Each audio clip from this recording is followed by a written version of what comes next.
Typhoid টিকাদান campaign উপলক্ষে গণমাধ্যম কর্মীদের নিয়ে কনসালটেশন ওয়ার্কশপ অনুষ্ঠিত হয়। 24 সেপ্টেম্বর বুধবার সকালে পঞ্চগড় জেলা প্রশাসক সম্মেলন কক্ষে এই ওয়ার্কশপ অনুষ্ঠিত হয়। এই কনসালটেশন ওয়ার্কশপে প্রধান অতিথি হিসেবে উপস্থিত ছিলেন জেলা প্রশাসক মোহাম্মদ সাবেদ আলী। এই সময় পঞ্চগড়ের civil surgeon doctor Mohammad Mizanur Rahman, তথ্য মন্ত্রণালয়ের যোগাযোগ অধিদপ্তরের প্রচার ও সমন্বয়ক বিভাগের পরিচালক ডালিয়া ইয়াসমিন, অতিরিক্ত জেলা প্রশাসক সুমন চন্দ্র দাস বিশেষ অতিথি হিসেবে উপস্থিত ছিলেন।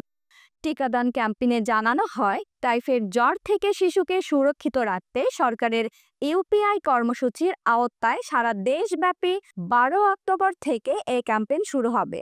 9 মাস থেকে 15 বছরের কম বয়সী সকল শিশু এবং প্রাক প্রাথমিক থেকে নবম শ্রেণী পর্যন্ত সকল শিক্ষার্থীদের বিনামূল্যে 1 ডোজ টাইফয়েড টিকা প্রদান করা হবে। পঞ্চগড় জেলায় 1848টি শিক্ষা প্রতিষ্ঠানে 3,62,177 জন শিক্ষার্থীকে এই টিকা প্রদান করা হবে।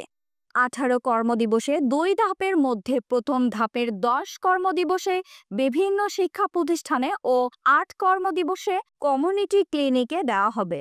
পঞ্চগড় জেলার শতভাগ টিকা প্রদানের জন্য জেলার প্রত্যেকটি কিন্ডারগার্টেন, প্রাথমিক বিদ্যালয়, স্কুল, মাদ্রাসায় রেজিস্ট্রেশন কার্যক্রম শুরু করা হবে।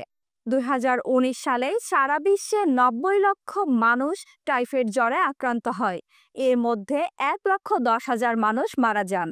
জেলা অফিসার উজ্জ্বল শীলের সভাপতিত্বে অন্যদের মধ্যে উপস্থিত ছিলেন পঞ্চগড় প্রেস ক্লাবের সাবেক সভাপতি শফিকুল আলম সহ পঞ্চগড়ের বিভিন্ন প্রিন্ট ও ইলেকট্রনিক মিডিয়ার কর্মরত সংবাদকর্মীরা উপস্থিত ছিলেন।